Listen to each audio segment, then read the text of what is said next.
All right, everybody. Wanted to welcome you back. I believe that this is the fourth video series we've done with local entrepreneurs where we're interviewing them, talking to them about their experiences. And the past couple weeks, it's been very focused on crisis management, right? So we talked to Bertie Brennan, we've talked to Dan O'Keefe, both from Cincinnati and Columbus. Last week, we talked about leadership in times of crisis. And now we want to keep moving the ball forward. And so what we're going to focus on today is reopening. And Ray and I had the opportunity earlier this week to kind of figure out, well, reopening is such a vast topic. What do we want to focus on with that? And so we have two businesses, Ellana with Kate and Lane. Is that right? Lane and Kate. Lane and Kate, I'm sorry. Down in Cincinnati, and they are a jewelry business. So we wanted to focus on retail. And then we have Lisa Gutierrez up here in Columbus with Dos Hermanos. And if it's all right with the two of you, I'll let you do your own introductions, and then we'll kick it off. You want to go first? I'll go first. My name is Lisa Gutierrez, and I do own Dos Hermanos Taco Truck. We're 8 years in business, and it started as just a single food truck, and now it's two food trucks, and we have a taco cart. So we're definitely mobile throughout the city of Columbus. But we also have concession stands in the Buckeye Stadium, Crew Stadium, and inside of the Greater Columbus Convention Center. We participate in guest chef restaurants throughout the city. So we kind of pack up in the morning and go to Nationwide and serve food, and then come back to our commissary kitchen at night. And we have a small stall inside the North Market that's open every day. And again, we serve authentic Mexican food. Hi, I'm Ellana Hagedorn. I run Lane and Kate. I am actually going to be purchasing Lane and Kate. Timelines have kind of changed a little bit with everything happening, but it should happen before the summer ends. We are a fine and fashion jewelry retail shop, but then we also offer full custom designs, engagements, but we also do any type of other designs, as well as heirloom redesigns, which is really awesome, where people can use existing stones and metals and we recreate it for them. So yeah. Ellana, could we start with you on the first question? I did not know that you were in the process of purchasing right now. Yes. So my first question is just focused on goals for 2020. What were they prior to March for you? Yeah, so prior to March, I was supposed to already be the owner, actually. The goal was to have purchased it by end of May, but when March hit and everything started getting shut down, April was really tight for us. So when that all started happening, we really just shifted our focus. Instead of making the meetings we needed to make, which you couldn't even make meetings to start talking to banks at that point. They were more focused on the PPP and helping people get through the crisis. So our whole focus just shifted to how are we marketing right now, just making sales, staying on top of our clients. So March, instead of the negotiation stage, turned to mass selling stage. I mean, we were just trying to push products, stay on top of all of our custom, our custom clients. So that's really how it changed. So now the timeline is more August, because we're able to be back in shop now. We're able to have a casual retail flow again. So things feel like they're starting to get back to normal a little bit. But yeah, March and April and a little bit of May was all just about keeping the retail open and being able to still work with our vendors to do all of our custom projects. Okay. Lisa, I wanted to approach the same question, but from a different perspective with you. I remember on a Friday in March, I came to the North Market, right? And I think it was the last day that I was allowed to go into work. So I got lunch for my coworkers, and you said that you had 17 different revenue streams, and you were down to 2 at that point in time. So my guess is when I ask you the goal question, it's going to be a little bit different, but I wanted to hear what your thoughts were on this. We were down to 2. We have some new revenues. In our goal program, we had this great plan. It says my internet connection is unstable. Can you hear me? Yeah, we got you. Okay, all right, just let me know if you can. So we had just moved into a commissary kitchen, so we were gonna hold events here, right? We had all this ideas of people could rent out our kitchen and use it as commissary space and hold events here. And clearly with COVID, that was not gonna happen.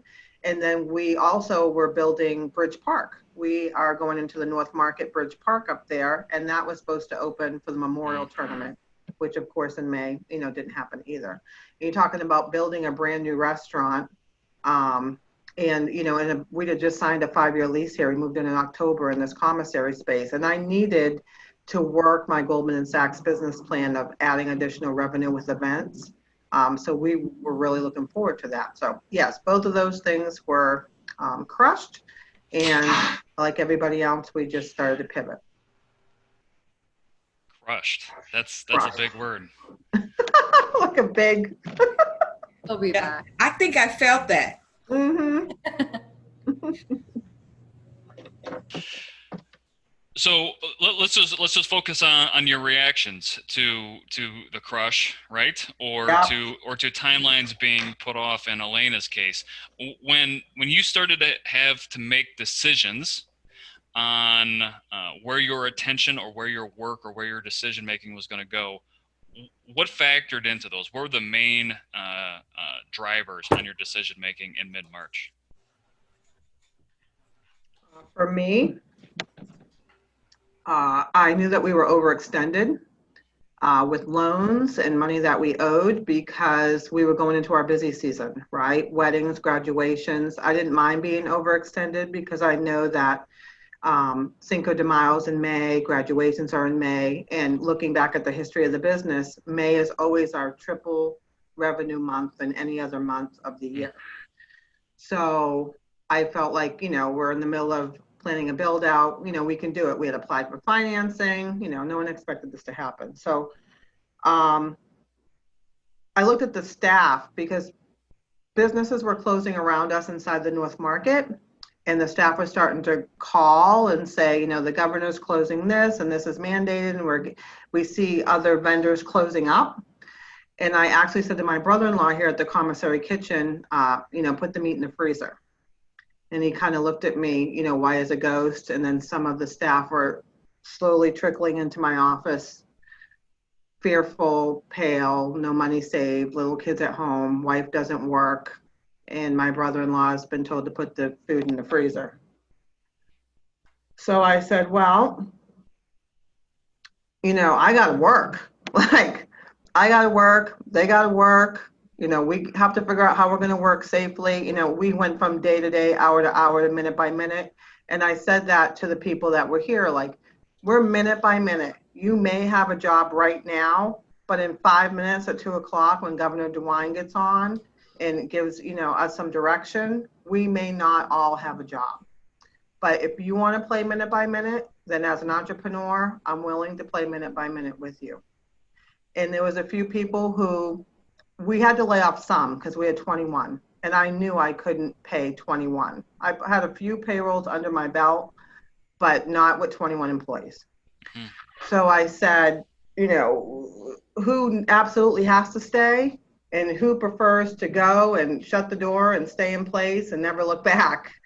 And, we started to have conversations one person has elderly parents and she's like, I totally need to take care of my parents right now. So then, okay, the decision was made. Then you're probably, furloughed where this other individual, has to be here. And then what job skills did they have? I needed people that could do multiple things. I need someone who could drive a truck, be the cashier, and make the food, versus someone who maybe was just a salesperson that worked from home. So tough decisions, looked everybody in the eye and said, I'm going to get you back as soon as I can. And, off they went. And people were just scared. I told my brother-in-law, make sure the environment stays as normal as it was before as it can be. I want them to feel like they're still coming to work and there's still a staff meal. The time clock is still in the same place. The to-go bags are still kept here. Some normalcy to all this abnormal things that are going on. Ellana? Yeah, we're lucky in a way that we didn't have so many employees. I'm sure that was like hard with the tough conversations. So we didn't have that crisis mode to focus on. We did try to keep some normalcy, like you said. We also took the time to really see, okay, it helped me see where I could take the business. So for instance, we didn't have any of our fashion jewelry online at that point. So when everything got shut down and we weren't able to have people in, I then took all photos in store and put them online. And we actually did pretty well with online sales. So now I see that I have another possible revenue stream. Once I start putting my own money into inventory and Lane & Kate, I can double down. You know, I can have one set for the store, and then I can also place a whole nother SKU of inventory online. So it was nice in a way if we want to just focus on the positives. I mean, there were weeks where we're like, we're out of money. Who can we reach out to start getting some projects going? I mean, there were some weeks where, and I would have to tell, you know, it's just the owner and I would tell Rachel, I'm like, I have someone coming in, they're placing a deposit, this will get us through, or whatever it was. But we did try to see, okay, what are some opportunities in this space? So that's where we really started pushing heirlooms. Again, people had the metal, they had their stones. So, you know, if they were just hanging out at their house and they wanted to start going through their jewelry boxes, it's a great time to do that and start seeing what you wanted to make. So, you know, we really started pushing that and people were reaching out. We had a few heirlooms move forward. And again, it kept the cost really low for them. So it didn't feel hard for either of us to kind of work through that. So yeah, we just focused on, you know, seeing the positives. How can we expand? You know, what revenue streams maybe aren't where we should be focusing anymore? And, you know, what's the best course of action for us? Wonderful. Rea, you had some questions about decisions to open back up. What were some of those? Oh.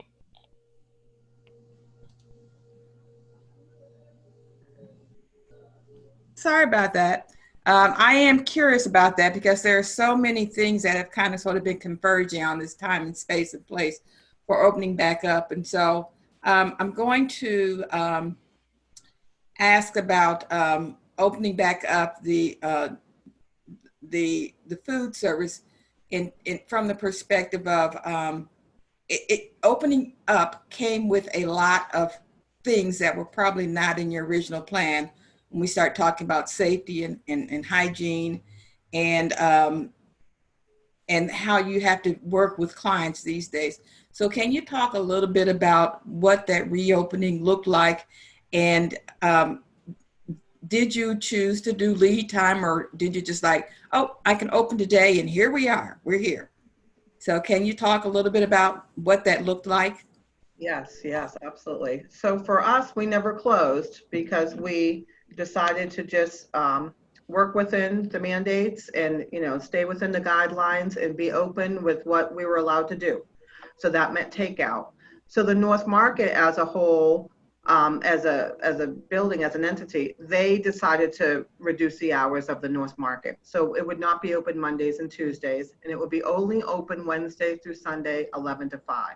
So I thought to myself, okay, this isn't as out of control as being open all day anymore. I can control from 11 to 5. It's not that many hours. But the obstacles were, you know, finding the masks and finding the hand sanitizer and finding the thermometers. I couldn't find that stuff.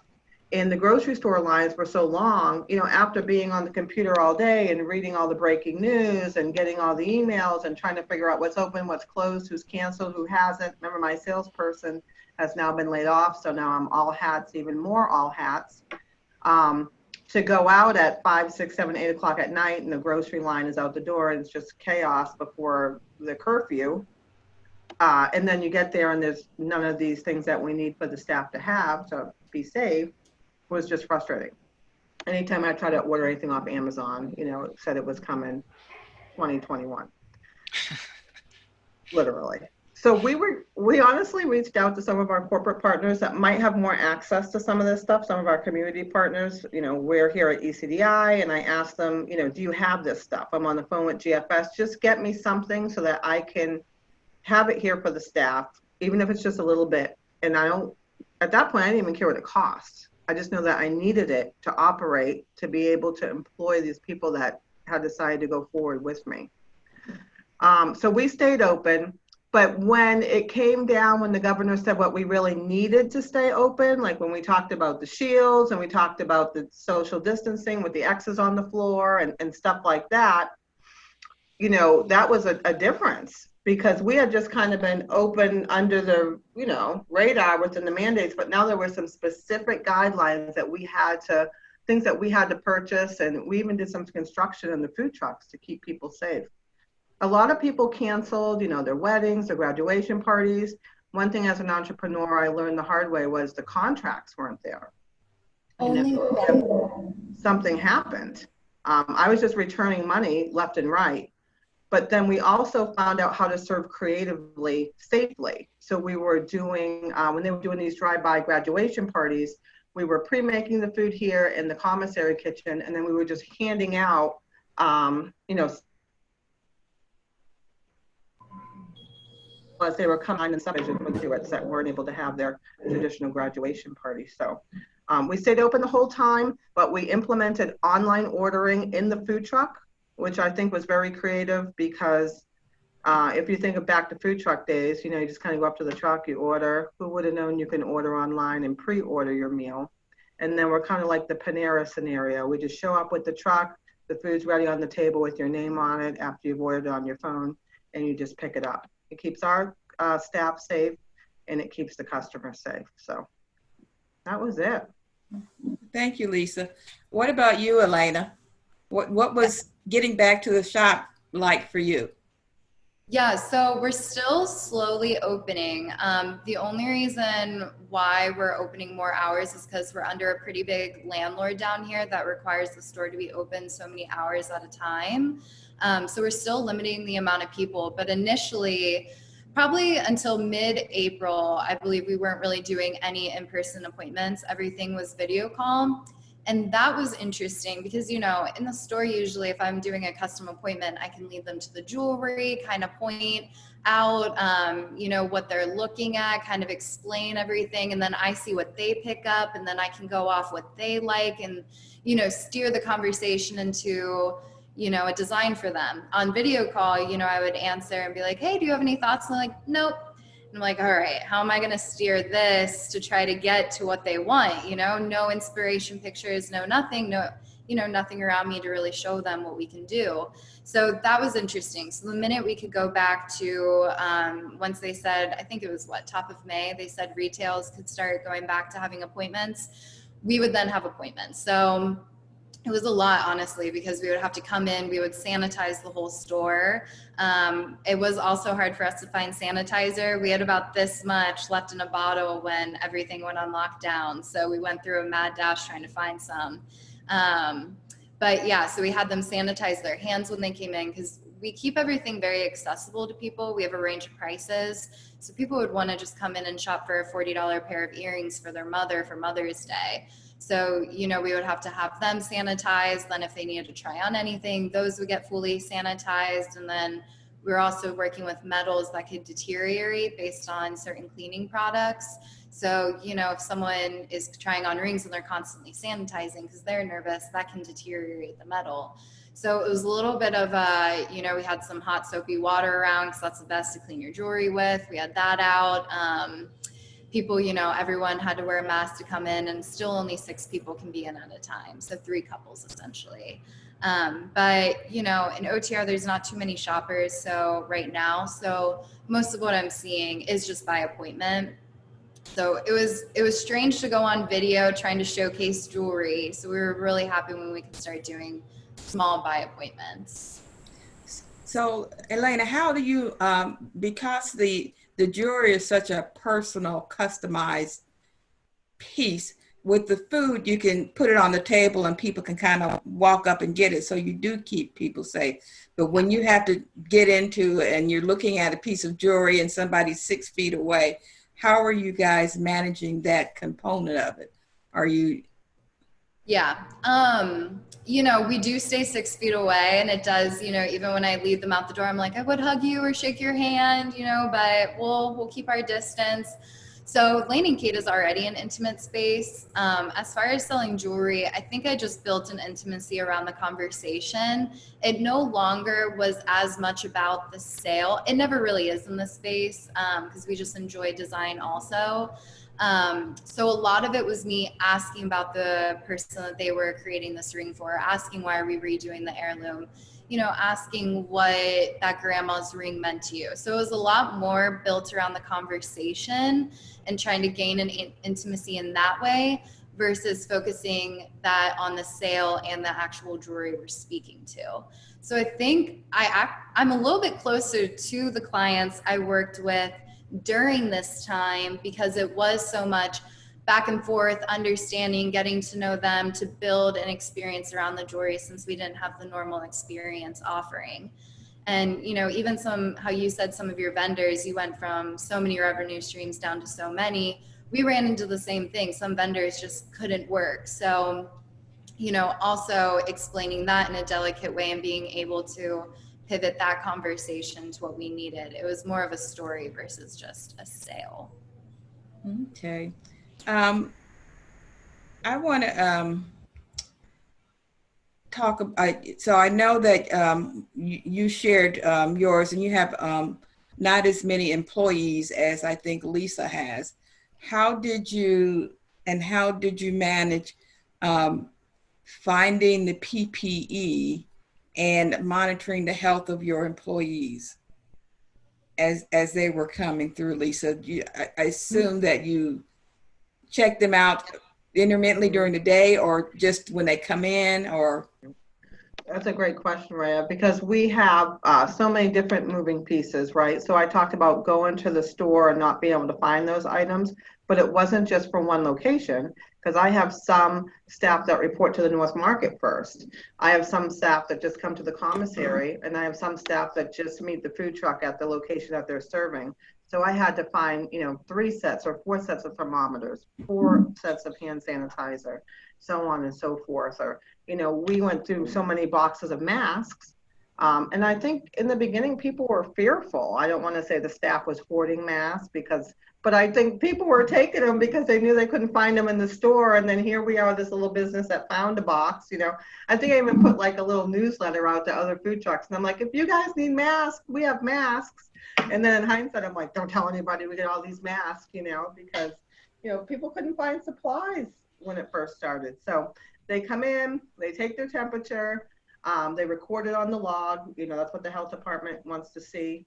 You know, I check them out. I have managers at the food truck and at the North Market. They check the staff out. We say that when they clock in that they're, you know, pledging that they don't feel sick, they don't have symptoms, you know, don't look sick to us. And then we, you know, equip them with masks. We say that they could wear their own if they wanted to. Some people might have one that is their favorite. The thing is, the North Market and the food trucks are hot. You know, here in the commissary kitchen, it's air conditioned. But when you're in the market for, you know, a 7-8 hour shift and it's, you know, you have this mask constantly on you. So I told them to take extra breaks. I'm like, there's no, you know, reason you can't have an extra break or go outside or take the mask off for a minute and come back in. Because I even just go in there to drop off change or food or the small interaction I have in the building, it's really warm for people. Yeah. You know, it's really warm. So I'm going to shift just a little bit. Ellana talked a lot about how she stayed in touch with her customers. Lisa, how did you stay connected with your customers? Absolutely. So we did a lot of newsletters. We used our CRM a lot, with a lot of videos. We did put out a COVID-19 video of, as an entrepreneur, how we are. Hi, everyone. I'm on a webinar. Hi. Did you want to say hi to everybody on the webinar? They can hear you. Hi. My husband. He's photo bombing. Can you see him? There he is.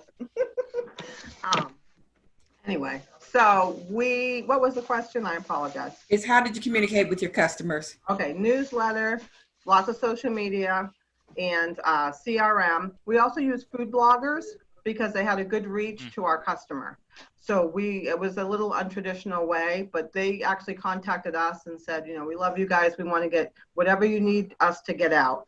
So, people weren't ordering catering because they were told not to eat in buffets, but people were ordering things called bundles, where it was made for, 4 to 5 people versus 10 to 20.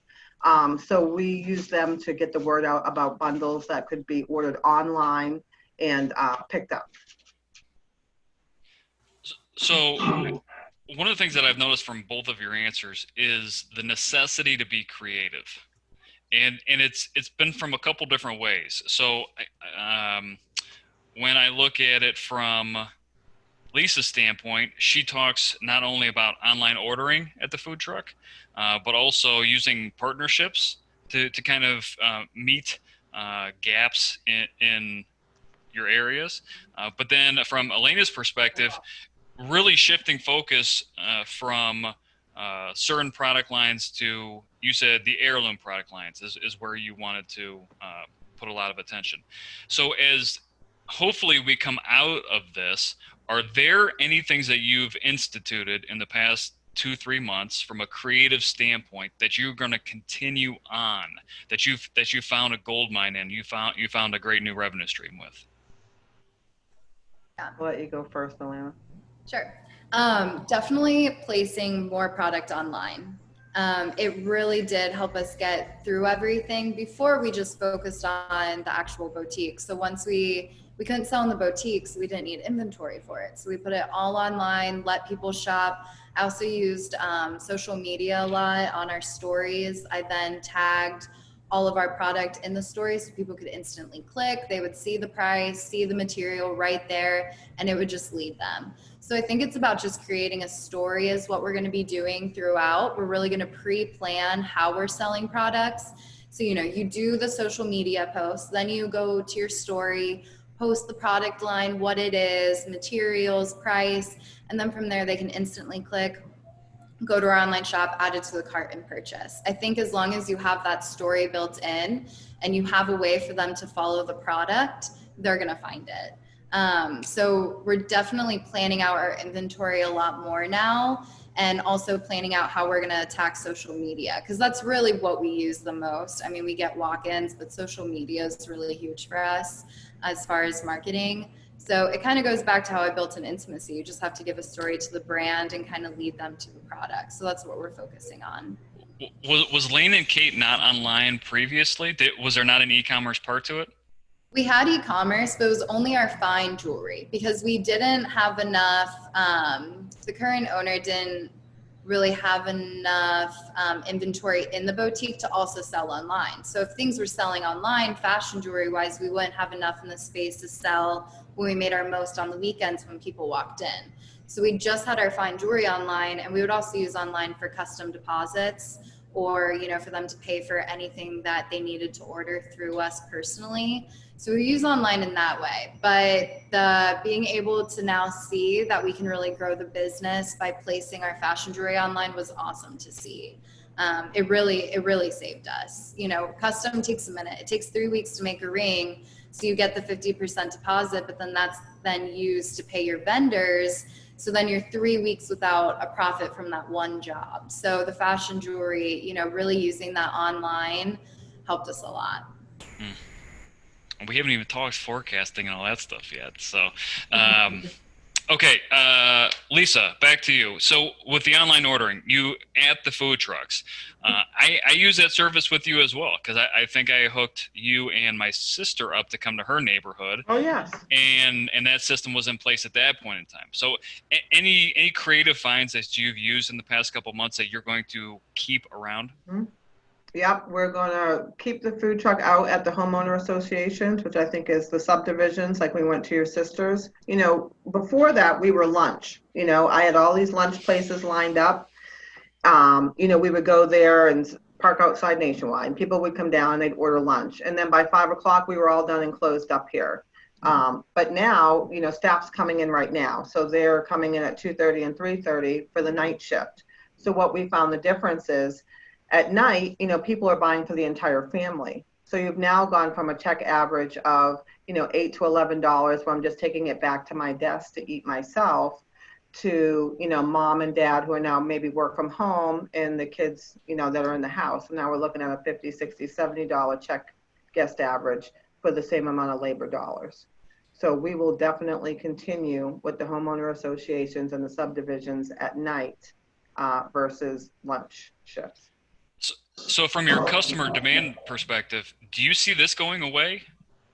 I don't see it going away because I feel, I hear the word surge. I know that this is a lot of convenience. And then the people that we're servicing now are not our regular customer. I was on a call with the Franklin County Commissioner's office and they said, well, you got to do takeout. And I said, well, you have to understand, I'm located downtown. Everybody's gone. Those food delivery services and takeout is like a 5-mile radius. Mm-hmm. All of downtown and the students at the college was gone when this first happened. So going out to the suburbs of New Albany and Dublin, and we've been as far as Galena and Pataskala and Blacklick, introducing people that weren't our customer before to the authentic Mexican food that my husband and his brother makes has been incredibly sustaining for us. Wonderful. I'm going to rely on Rea a little bit for the next topic here, but I wanted to shift the conversation to PPP and some of the programs that have been launched and put in place. Just keep it simple. General thoughts on how that process has gone and the outcomes that you've seen from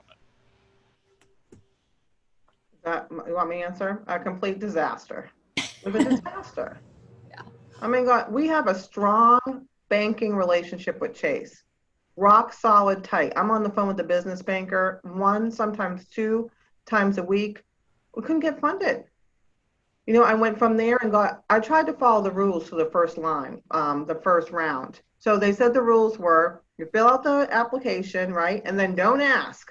Don't call and ask because the underwriter is busy. And if everybody's calling and asking and bogging down the system, then people aren't going to get funded. And that's what I did. I tried to follow the rules, and then I heard they're out of money. So when the second round came, I got in line. I didn't hear anything after a day or 2. Again, the websites are all crashing, can't get on anywhere. And, I honestly stopped following the rules. I got in line somewhere else, and that was the advice from my business banker. He said, all that's going to happen is if someone does approve you and the other bank approves you after that, they're going to see that you already have an SBA number.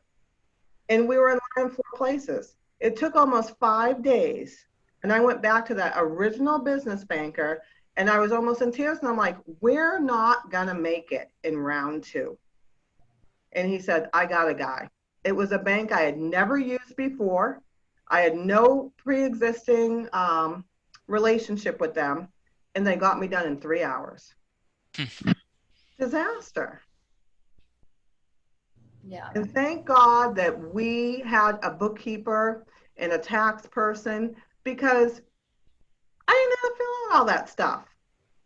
ADP sent me a nice little thing or whatever. Click here, here's all your numbers to give to the, businesses that were left behind are the ones that don't have the business acumen and don't have a place to go to learn about these things.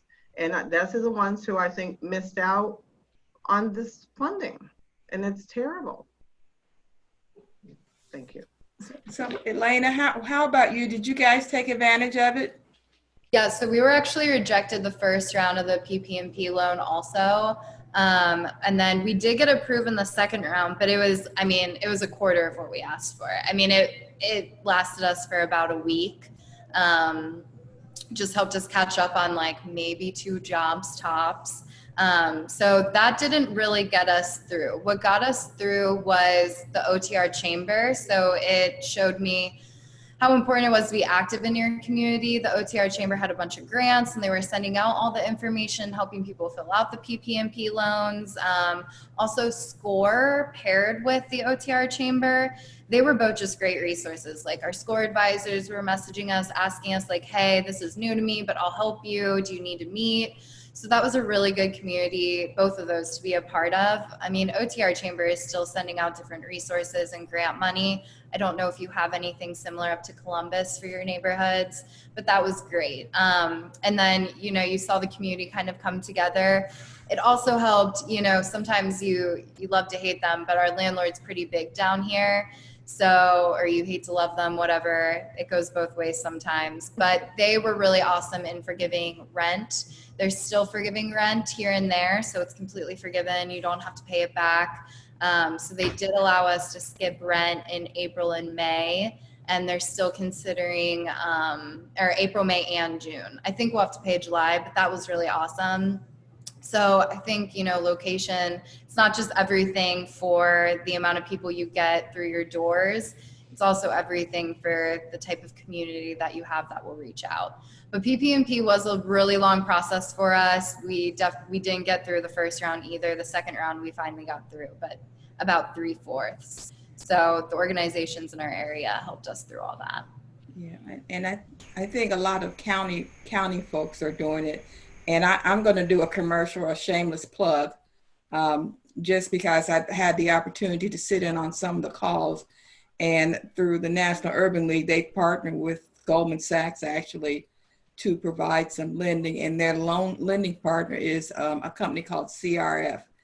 And basically, they are on a push and are targeting solopreneurs and folks that are 1099s. And so if you know people that are solopreneurs or 1099 folks, they're actually trying to get them to apply. It's 2 times whatever their income was on line 31 of their Schedule C. So they will accept Schedule Cs. Last week, they updated the program. And so 1% interest, they've taken it from 24 months to 5 years. If you got pre-approved, your note will stay at 24 months. But if you talk with your lender and they're willing to agree, you can get it extended for the years. And so if you've got yours and you want to get extended, talk to your attorney not your attorney, your banker. The other thing that they're done is they've modified it. Instead of having to be 75%, they dropped it down to 60%. So touch base with your lender to find out if you got those funds, whether or not you can leverage those funds to modify your loan request. And again, it's tied to Goldman Sachs, but at a different Goldman Sachs party. So if you or anybody get the word out, because again, it's June 30th. And then they also extended out if your loan gets approved after June 5th, which that's not going to apply to 2 of you, because you still had that 8 weeks. The new note says that you have until December to do that. And there are some parameters where if you got an idle loan or you go for more funding, you may be able to roll them in together and adjust it. So I would say to you, explore that. I don't know, each case is different because you've already got funding, but there's still tweaks on it.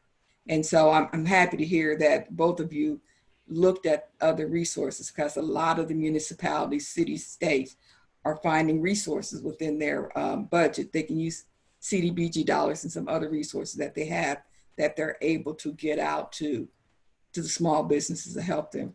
And so, and I know there are other people on the line, but I'm going to switch gears a little bit, and I'm going to talk about what I'm calling in this particular conversation, the elephant in the room. And that is the civil, I'm not going to call it unrest. I'm not going to call it civil it's not a native, it's a community coming together to address an issue that has been plaguing our community for a long time. And that is the protest because of what happened to George Floyd. And I'd like to hear how that may or may not have impacted your business, because I think both of you are in areas where that's some of the activity has been pretty strong. And so how has that impacted your business? How are you managing that? Does it impact your customer base? Talk a little bit about how that has changed how you do business, for lack of a better word. I can go first, I guess. Right. Yeah, so, I did Goldman Sachs to grow Lane and Kate, but helped me also keep in mind to always stay focused. Yes, you need to grow your business, but it also always has to be attainable. We're right in the heart of OTR, so I think it's important to always have, jewelry in shop that people can come in, try on. It's for anyone that needs to purchase. It's for any budget, any style. It also helped me realize that we need to, it goes past just it can go into other movements as well. It can go into gender movements, gender equality, whatever it is. So I think also exploring more lines, like we don't carry men's jewelry. So I think it brought to my attention, maybe I need to bring in men's jewelry. Maybe I need to always have lower price points for, whoever walks through the door. So, more Black owned women creators. We definitely started looking into that, and that was awesome to see. A lot of our locals, they were sending me brands that they loved that were made by female Black artists that they would love to see in the shop. And so as soon as we're back up, we have some really cool brands that we want to bring in. I went to one of the marches, and it was just really powerful to see all of OTR come together and march. And it was nice to see a community in a way stand for one thing that does need a change, especially, how OTR has evolved over time. It was just really great to see us all come together and support that movement. And the march was super peaceful. It was great. When we couldn't make the marches, we handed out flowers to our friends to give out. I mean, it was just, there was one crazy night down here, and then after that, it was great. It's been really peaceful. I love that all of us boutiques are coming together and kind of trying to figure out how we can be more inclusive and start the conversation in our area. Yeah, but definitely, you have to be a responsible business, but you also have to keep it all attainable. What's the point in having really nice, fine jewelry or really ethical made jewelry if not everyone can be a part of that? So yeah, I think we kind of looked into our brands a little bit more after everything. Okay. I think Lisa got kicked off here for a second, so hopefully she'll be right back. Elaine, just keep going with that. What's the message that you are sending out to the community, to your community, whether it's customers, whether it's OTR? What's the message from Elaine and Kate at this point in time? Yeah, I just want to be everyone's jeweler. I don't ever want to be that jeweler and that's what we're really going to focus on. I don't want to be that jeweler where you walk in and I feel like I get that way sometimes. I'm a young girl. Maybe sometimes I'm wearing a little bit too casual of an outfit. I never want to be that jeweler where someone walks in and they instantly feel like I'm deciding if you're my client base, regardless of gender, race, whatever it is. I just want to be there for everyone, keep it attainable. So I think that really helped us refocus moving forward. Check the ego at the door. We're everyone's jeweler. We'll work with everyone. If you can't afford a diamond or whatever it is, we'll work on a smaller stone. If you don't like the ethical nature behind a certain stone, we'll pivot for you. I think it's just working with so many different vendors and so many different people that, we're here to create. And I think it's fun to see what different projects we've had come in as far as that as well.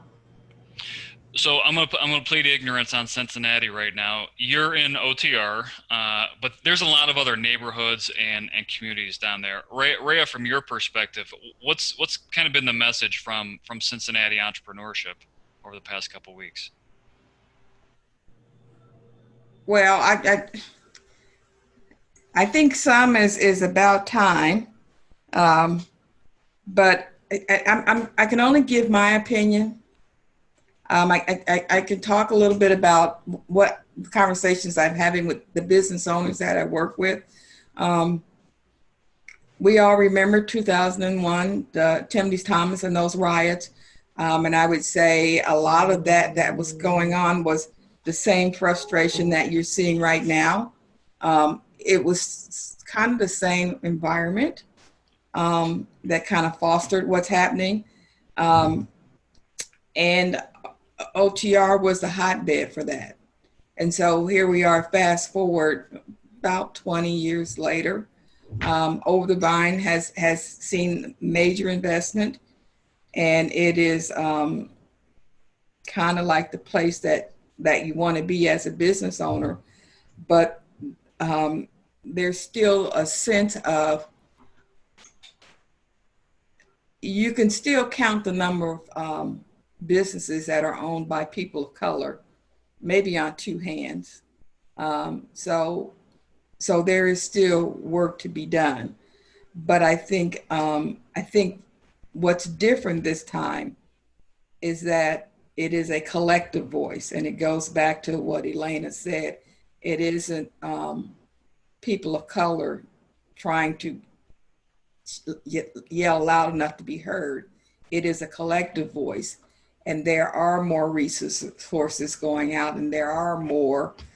There is a stronger focus on getting businesses of color engaged. You have the African American Chamber, which has it's much more vocal.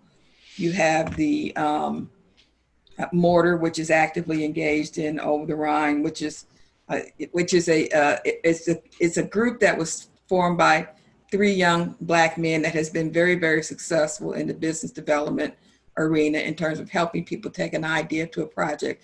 So I think the resources are different, and I think there's more engagement. On that side, that's great. On the side of, I've been watching this for a long time, it's the same story all over again. The question will be, will this be different? Because this conversation has been had more and more and more. But I think there is more hope and more commitment to bring about a change. So that's OTR. So, and there's lots of energy around OTR because it's considered the core. When you start getting out into the neighborhoods, and we have 52 neighborhoods, by the way, the conversation is a little bit different because there is not a lot of minority-owned businesses in some of the neighborhoods. And in those neighborhoods where there's potential and opportunity, I'm not quite sure yet that the level of resources have been put in that area. And so we will see whether or not, and I don't know, for those of you that know, whether or not Roselawn will see the investment. That's the last neighborhood before you can start heading into the suburbs. High population, certainly the neighborhood where I live in, they were starting to invest. And so hopefully that will continue. Avondale, which is historically had disinvested since the riots in the 60s. They finally started investing in that community in the last 2 years. So it'll be interesting to see if the businesses benefit. Lots of housing have benefited, but not necessarily the businesses. So, but I think that there is an awakening for people to pay attention. So we'll see. Lisa, are you there?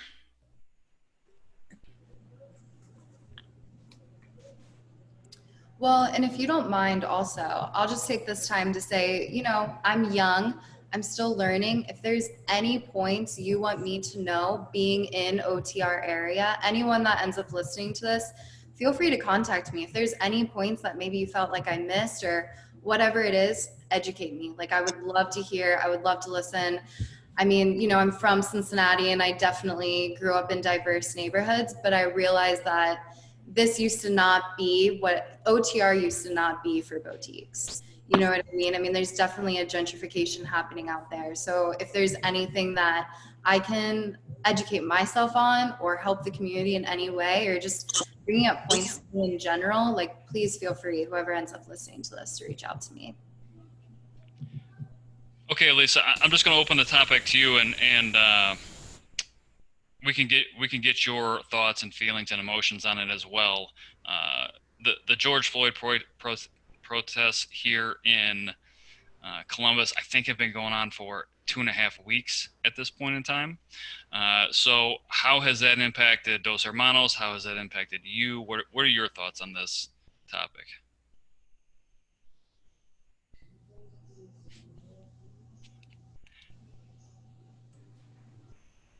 Well, Okay, can you hear me okay? Sorry. yeah, we got you. Okay, good. Okay, so we are feeding protesters this Sunday for the women's, hold on one second. Oh God. Sorry, guys. What is that noise? Okay, hold on. We partnered with We Feed CBUS, and when COVID first happened, We Feed CBUS is an intermiddle nonprofit where they find people who wanted to help feed first responders. So they sent us down to Ohio, OSU Medical, Wexner Center, and we fed the doctors. So when this first started, you know, I kind of felt like, well, I felt a lot of different things, but I wanted to do something, and I didn't know how to do something. And I knew that people probably needed water, needed food that were protesting. And so finally, someone answered the call and they purchased a ridiculous amount of burritos. And we will be down there at City Hall this Sunday for the Black Excellence Ladies Edition. I think last Sunday we saw the men in all their suits. And then this Sunday will be the ladies edition, to where they will be marching. So we will be handing out food out there, and my staff is excited. I didn't know, you know, I have some people who are fearful. It's kind of like COVID again. Some people are fearful because they don't understand it. And then I have other ones that can't wait to get off the food truck, get on their bicycles and like ride downtown like maniacs and protest all night long. So I opened it up to the staff and I said, if you want to do it, then you can work that shift. I also had parents calling me, said, we don't want the staff to, my daughter to come to work at the North Market because we see things boarded up and a lot of glass is broken downtown from the very first days of the protesting. So, you know, as a leader, I am trying to, you know, have my own beliefs foremost, plus take care of the staff as always, and try and do what I can for the community. And that's where we landed. We'll be out there on Sunday handing out burritos. How did you take the conversation to your employees with this? I mean, it sounds like you let them make up their own mind. Has that been a consistent theme with you? Kind of, especially during COVID. Yeah, I think it's easier. I mean, of course, there's some rules that have to be set, but I think the art of conversation has been lost over the years, and I try and incorporate it here because there's a lot to talk about. And I feel, you know, I'm interested in how they're feeling during this time. I mean, I know how I'm feeling, and I can't imagine, you know, having to come to work and then, you know, this poor mother was so fearful of, because she saw things on the news, but actually at the North Market is very peaceful.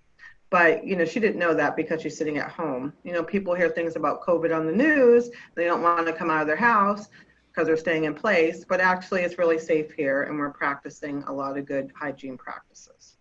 So I just want to be receptive to all of that and try and make it through this. All right, to be respectful of your time, I know we're coming up on our time limit here. Where do you go from here? As Ellana, as you purchasing a business in the coming months, Lisa, as you re-ramping up your efforts with Dos Hermanos, where are you dedicating your time? What's your outlook for the future? Ellana, let's start with you. Sure. So as far as purchasing, you know, we're restructuring that purchase agreement to kind of take into balance all the unknowns in the future. Is there going to be a resurgence of COVID where we're going to have to shut down? You know, you have to look into that. So we're kind of trying to do an agreement where it's based on sales or based on how Lane & Kate is trying to do with payments instead of just, here's an upfront cost, here's what I'm going to pay every month, because it's so uncertain right now. So that's kind of how we're looking at it. Moving forward with the actual agreement, because again, so many unknowns. But as far as, you know, the store, I am really hopeful. I think the community down here from, you know, the peaceful protests, it's going to come together. It's going to be great. There's going to be more funding. As far as COVID and me taking over, I'm ready. I'm just going to get the right funding. I'm going to stock the place with a lot of inventory. So if anything happens again, which was already my plan. So if anything happens again, I'm just going to make sure when that inventory comes in to get pictures, get good quality images. So if we don't have that retail aspect, it can all up online, and I can start just selling in this new space. I mean, online's huge right now, so just take advantage of that. So yeah, I'm positive, but you always have to stay positive. Thank you, Ellana. Lisa? I'm also very positive and hopeful. E-commerce, like Ellana said, is going to be first and foremost. And then we're full steam ahead for Dublin. We're excited to go out there. The staff is excited. We changed our whole plan for what that place is going to look like, and we put in a retail shop where they'll be able to find Mexican pots and Mexican cookbooks and Mexican aprons and a little bit of jewelry and some spices, as well as the food that we have downtown in that North Market. So we're hoping that it's a little more, what do I want to say? It offers a good, nice culture piece. We want people to remember, like, oh, I saw those kind of bracelets when I went on my honeymoon. Or, I grew up in Mexico and lived there for a certain period of time, and, this is what I would always get. Things that they couldn't normally find here. We kind of want people to kind of forget all the stuff that's going on and have a unique place to shop and still be able to get food. And I put a lot of effort, and I hope that that sustains us through any other kind of a surge, because those items, like Ellana mentioned, can be photographed and moved to the e-commerce site, for the winter months and beyond. So no Buckeye necklaces? Maybe. You and the million other small business entrepreneurs in Columbus, Ohio.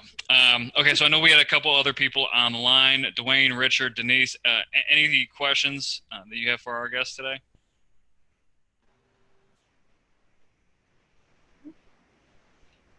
I don't have any.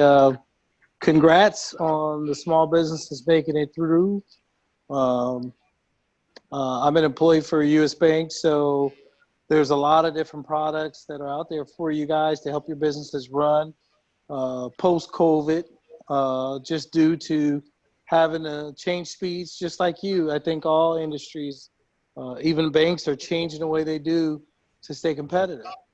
So. Wonderful. Denise, it looks like you have something for us. Oh, hold on one second, Denise. Okay, can you hear me now? Yep. Okay. I had the experience of actually being open during the pandemic, the beginning of the pandemic. I had a couple of customers. I'm in the construction industry, and we had projects that were slowed down, but never really stopped. So some were delayed, some just, they worked with a lower staff.